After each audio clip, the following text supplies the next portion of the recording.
Shalom sahabat Yud Genanti, kini dan nanti, kini menabur yang baik, nanti menuai yang baik. Selamat berjumpa, kita mau membahas tentang 10 masalah umum yang terjadi di usia remaja. Jangan sepelekan, masa remaja bila dibiarkan begitu saja, berbagai masalah terjadi pada remaja bisa mempengaruhi kehidupan hingga dewasa. Agar dapat melewati masa ini dengan baik, mari kita belajar bersama-sama berbagai macam masalah yang umum terjadi. Dari luar, umum terjadi memasuki masa remaja, namun saat ini masih belajar menghadapi berbagai situasi dan masalah. Perkembangan otak buat anak remaja pun masih berproses dan belum sepenuhnya matang. Inilah yang membuat remaja seringkali mengalami masalah dalam membuat keputusan dan kurang tepat dalam bertindak. Karena faktor tersebut, berbagai masalah bisa terjadi. Nah, bagaimana kita menyikapinya? Satu adalah masalah fisik atau penampilan. Perubahan fisik saat masa remaja terjadi seiring dengan dilepasnya hormon seks oleh testis pada laki-laki atau ovarium pada anak perempuan. Pelepasan hormon ini sering menyebabkan kulit anak berjerawat dan ia mulai mengalami bau badan. Bau badan kayak kambing kali ya. Bukan cuma itu, nafsu makan remaja pun meningkat dan badannya bertambah berat. Perubahan fisik ini membuat beberapa remaja mengalami masalah dengan kepercayaan diri dan harga dirinya. Hal ini membuat cenderung menjauhi lingkungan sosial atau bahkan melakukan hal-hal yang kurang tepat yang bisa mempengaruhi kesehatan. Yang kedua, gangguan makan. Siapa yang ganggu lagi makan ya? Akibat tidak percaya diri dengan perubahan tubuhnya, remaja bisa mengalami masalah atau gangguan makan, eating disorder, seperti anoreksia atau bulimia. Remaja mengalami gangguan makan, rasa takut berat badannya akan bertambah. Ini membuat ia cenderung membiarkan dirinya kelaparan atau berolahraga secara berlebihan. Cara lain juga terkadang digunakan untuk mengeluarkan makanan dari tubuhnya, seperti menggunakan obat pencahar atau memuntahkan makanan yang sudah dimakan. Ngapain dimakan kalau dimuntahin lagi? Adapun permasalahan ini bisa menyebabkan kurangnya nutrisi pada tubuh remaja hingga menimbulkan berbagai masalah kesehatan lainnya. 3. Stres dan depresi. Bukan cuma fisik, beberapa gangguan mental pada remaja juga umum terjadi. Stres, depresi, kecemasan, bahkan berdasarkan data WHO, depresi merupakan salah satu penyebab penyakit dan kecacatan di kalangan remaja. Adanya penyebab stres, depresi, dan kecemasan pada remaja beragam. Itu berupa kekerasan, kemiskinan, pengucilan, stigma, atau sekadar tuntutan dari sekolah dan orang tua. Waduh, ini orang tua sekolah nih salah satu penyebabnya. Bullying dan cyberbullying. Bullying adalah masalah yang marak di mana saja. Bentuknya penindasan secara fisik atau verbal. Hal ini sering membuat penderitanya ketakutan secara terus-menerus.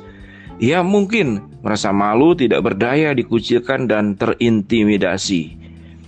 Kemudian yang kelima, kecanduan gawai atau handphone. Gadget atau gawai termasuk smartphone, laptop, dan tablet memang sangat membantu pekerjaan sehari-hari, termasuk remaja. Namun jangan sampai kecanduan. Kecanduan itu tidak bisa hidup tanpa dia. Waduh, kalau tidak ada dia, saya setengah mati atau mati. Bagaimana itu ngatasinya? Yang berikut adalah obat-obatan atau merokok dan yang sejenisnya. Kebiasaan merokok sering dimulai pada masa remaja. WHO menyebutkan bahwa setidaknya 1 dari 10 remaja berusia 13-15 tahun melakukan kebiasaan buruk ini. Faktor utamanya sebetulnya bukan karena merokoknya, tapi karena pergaulan, karena tidak percaya diri, lalu hidup tidak punya fokus. Yang saya ingat, ada seorang remaja itu dia sangat suka sekali fokus dengan olahraga. Nah, karena ingin dia berprestasi, dia menghindari semuanya itu. Ironisnya, sebagian besar orang remaja sebagai perokok itu berujung pada kecanduan. 7. Minuman keras dan obat terlarang. Beberapa remaja juga menghadapi permasalahan dengan minuman keras atau alkohol dan obat-obat terlarang seperti ganja. Sementara minum minuman beralkohol dan penggunaan obat-obat terlarang dapat mempengaruhi sistem syaraf, terutama faktor kognitif. 8. Obesitas. Beberapa remaja mengalami masalah kurang gizi karena faktor kemiskinan atau gangguan makan seperti yang disebutkan di atas. Namun beberapa lainnya justru mengalami kelebihan berat badan hingga berujung obesitas. Obesitas pada remaja bisa terjadi karena berbagai penyebab, mulai dari faktor genetik hingga gaya hidup yang buruk seperti mengkonsumsi makanan berlemak secara berlebihan dan kurangnya aktivitas fisik. 9. Masalah percintaan. Memasuki remaja umumnya mulai menunjukkan ketertarikan pada lawan jenis. Jangan sesama jenis ya. Dan bahkan sudah mencoba untuk menjalin hubungan asmara.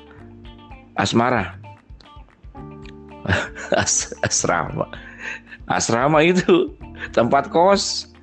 Asmara. Nah, sebenarnya hubungan asmara merupakan salah satu faktor bagian tonggak perkembangan remaja. Meski begitu, percintaan juga bisa menjadi salah satu sumber dan masalah dalam remaja. Ke-10, masalah akademis. Permasalahan remaja juga yang satu ini sangat umum terjadi, mulai dari hal kecil seperti menyontek dan mendapat nilai yang buruk, hingga yang lebih serius seperti penindasan dari teman. Permasalahan tidak semua anak ingin membicarakan masalah akademisnya dengan orang tua, karena itu penting buat para orang tua untuk mengenali tanda-tandanya. Misalnya mencari alasan agar anak tidak masuk sekolah, tidak ingin membicarakan apapun tentang sekolah, menolak mengerjakan PR, dan tidak ingin terlibat dalam kegiatan sekolah. Apa yang harus dilakukan? Kenali tanda-tanda pada remaja, baik perubahan pola tidur, kebiasaan makan, aktivitas, kecenderungan menyendiri, dan menurunnya prestasi akademis. Mencoba memahami pemikiran perasaan remaja, jangan menghakimi, jangan mengkritik pikiran dan perasaan. Ini harusnya orang tuamu yang membaca nih. Biarlah kita punya pengetahuan tentang proses tumbuh kembang kita di dalam usia remaja youth. Belajar juga untuk menghargai pendapat dan keputusan untuk meningkatkan kepercayaan diri remaja. Ini papa mamamu yang harus dibaca nih. Jalin komunikasi, menerima dan mempercayai. Jadi kalau orang tua tidak terima, tidak percaya, ya kita sendirilah. Belajar menerima dan mempercayai diri sendiri dengan pertolongan Tuhan. Cari bantuan ahli jika perlu, psikolog, psikiater, jika mengalami masalah mental. Waduh, menjadi contoh yang baik. Jadi carilah orang-orang dewasa yang bisa memberikan dampak positif. Dan yang paling utama tentu adalah harus bergaul dengan Tuhan secara intim. Karena Tuhan akan menolong kita bertumbuh, berkembang seperti Tuhan Yesus. Dalam kitab Lukas, ia semakin bertambah besar, bertambah hikmatnya dan besarnya, dan semakin dikasih Allah dan manusia. Sahabat Youth yang terkasih, sahabat Youth Kinanti, apa yang kita perbuat saat ini, kita siapkan saat ini, mengetahui masalah-masalah yang sedang dihadapi. Saya mendoakan semoga bisa melewatinya satu demi satu, karena kemampuan kita dengan pertolongan Tuhan melewati setiap masalah yang ada adalah anak tangga untuk menuju masa depan dan menuju kesuksesan. Wow, puitis anak tangga. Ya, karena hidup itu kan menyangkut dengan anak tangga. Demikian sahabat Youth Kinanti, problem-problem masalah remaja, biarlah kita bisa mengatasinya satu demi satu dengan pertolongan Tuhan. Kinanti kini dan nanti, kini menabur yang baik, nanti menuai yang baik. Shalom.